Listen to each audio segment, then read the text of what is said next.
Hi guys, before we get started, I just wanted to mention to everyone that there is a store now on the channel.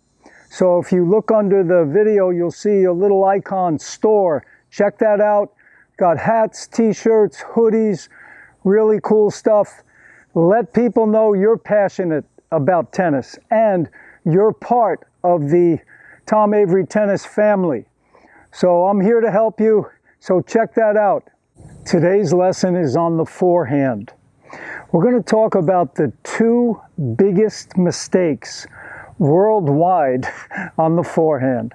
The number one mistake worldwide is hitting the ball in the net. There's a simple fix to that, and I'm going to show you what it is. The other mistake we're going to talk about today is hitting the ball long. If you can solve, or if you have the knowledge that you need to prevent that from happening, you have power. Okay? If you have the knowledge, you can fix it. When you make that mistake in a match, you can make a mental note. Okay, I realize what I didn't do right, what I needed to do, and you can fix your mistakes. So when you make mistakes, don't get mad. Use mistakes as feedback to help you play better. Okay, why does the ball go into the net? I've asked this question to many students, and their typical response is, I didn't follow through. I didn't follow through high enough. Somehow they think that a high follow-through is going to help them get the ball over the net. And that is usually not the case, okay? A good follow-through is important. It's the consequence of a nice, fast swing. So you want a good follow-through, but that's usually not the reason why the ball goes in the net. What is it? It's this. When you're on that baseline area, okay, on the baseline or deeper than the baseline, you have to hit up on the ball to clear the net. The net doesn't seem that high, but if you were to swing too horizontal, you see, if you swing too horizontal, too straight across, and not low to high, you don't get any lift on the ball. Okay, so if I'm here on the baseline, and my racket's up at shoulder height, the ball is at shoulder height, when I swing straight across, the ball doesn't have a prayer. It cannot clear the net. I would have to hit the ball 200 miles per hour to clear the net, and nobody on the planet can do that. So you have to swing low to high.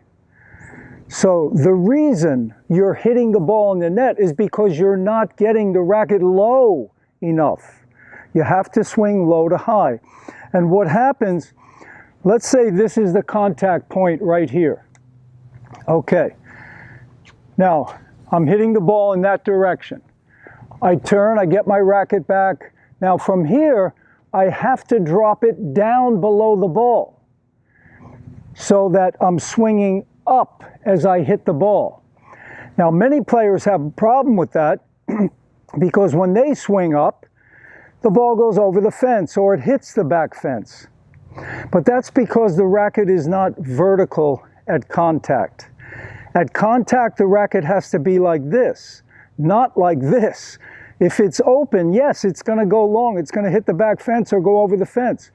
But if you hit the ball swinging low to high and the racket is vertical when you hit, the ball will simply leave your strings ascending because you're starting lower than the ball.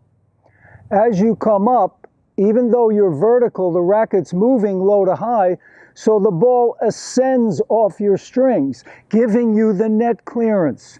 But it also brushes the ball, which gives you some topspin that can bring the ball back down. So the reason why, remember this, and you'll have the knowledge to fix your mistake.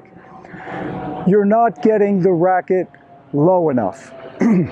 How low do you have to get it? I've been saying this for 45 years. At least a good foot below the contact point.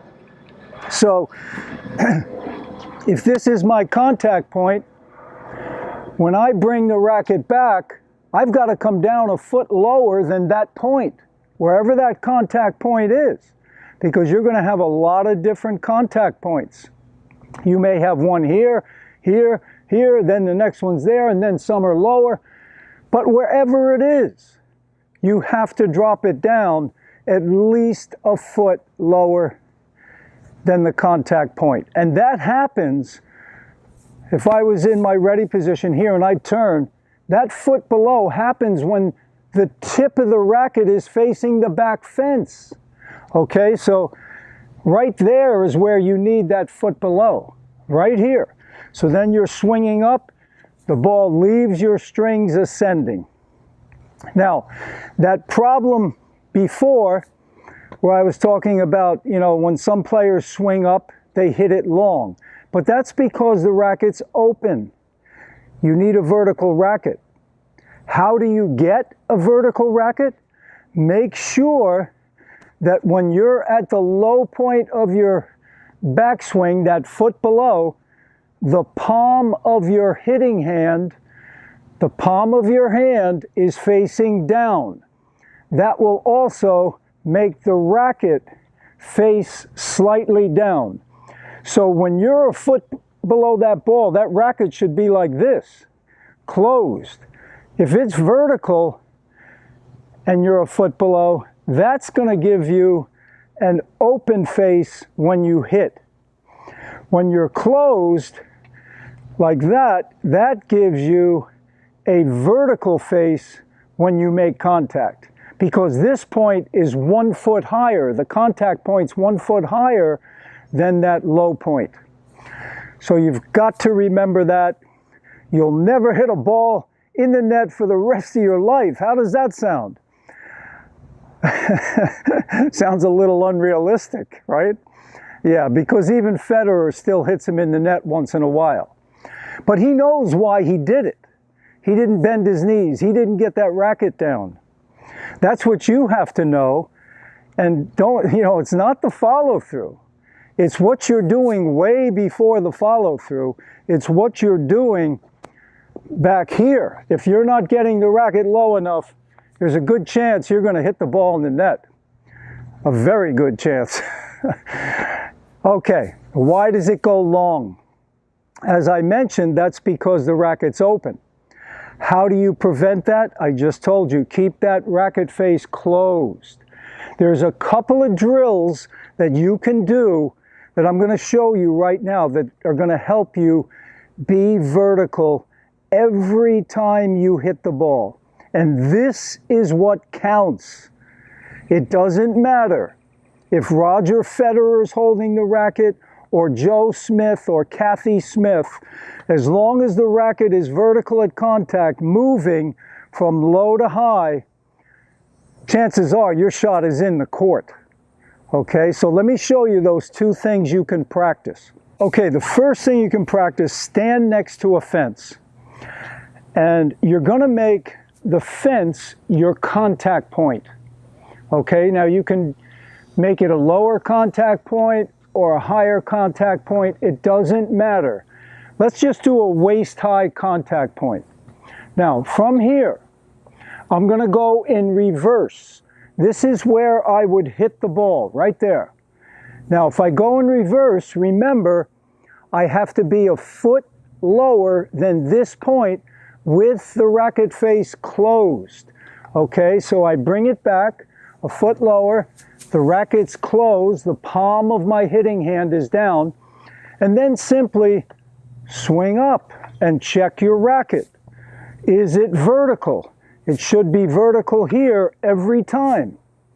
Now, just if you do this over and over, you're going to start to burn that signal in the brain, and that's what you want. So That's the first way. Stand next to the fence, palm down, racket face closed, come up, check your racket. Does it hit the fence totally flush? As it's coming up, it should hit it flush. Okay, now, if it hits like this, you don't want, maybe you're not closed, maybe the palm is not down. If it hits like this, you could be rolling your forearm or your wrist. That happens after the ball is gone. Okay, another way, and I really like this because it gives you the feeling of topspin. Stand next to the net and use the white part of the net as your contact point. Okay, remember, you're going to start a foot lower, then this point here, foot lower, palm is down, racket face is closed. Come up. Make sure that racket is vertical when you hit, and then just brush through it and finish. That's going to give you the feeling, and make sure that your racket is vertical.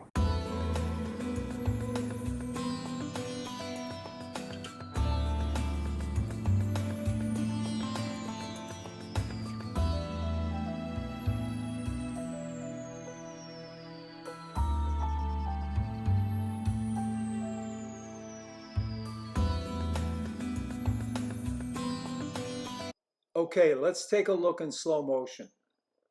What we're going to look for is the point when the racket is a foot below the contact point, which is right there. Notice the tip of the racket is facing the back fence. I'm a foot below the ball right now.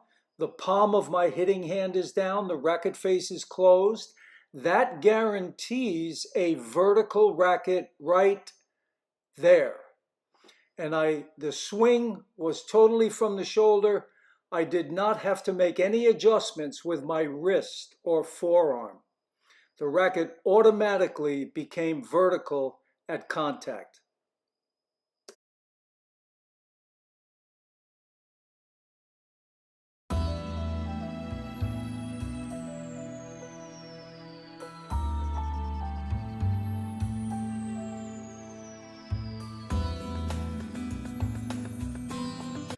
Okay, let's take a look from the side.